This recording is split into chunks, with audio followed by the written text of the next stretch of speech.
الساعات الأخيرة في حياة كوبري أنطار الطلخة. بنتكلم النهاردة الخميس 22 ديسمبر، صباح بكرة الجمعة يتم هدم الكوبري اللي قدامكم ده. كوبري طبعا متهالك، تم إنشاؤه سنة 1968، ودلوقتي الحفار بيقطع في نهاية المسافة اللي هيتم التغطية لحدها. هيتم تغطية حوالي 35 متر من حافة الكوبري لحد ما الحفار بيقطع حافة الكوبري هنا، إضافة إلى إنشاء كوبري جديد.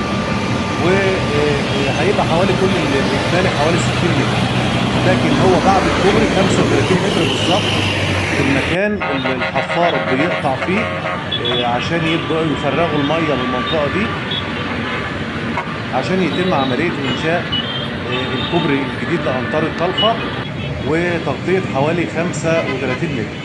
زي ما انتم شايفين الحفار في نهاية التغطية السابقة برضه بيقطع عشان يتم تجفيف المية.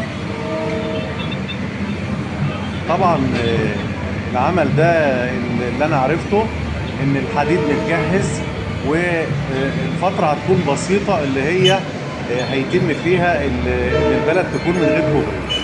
النهارده مجلس المدينة اصدر بيان للناس وتحذيرات للناس ان هي تبدأ من بكرة الجمعة 23 ديسمبر تبحث عن محاور بديلة للمرور لحين الانتهاء من عملية تغطية الكوبري.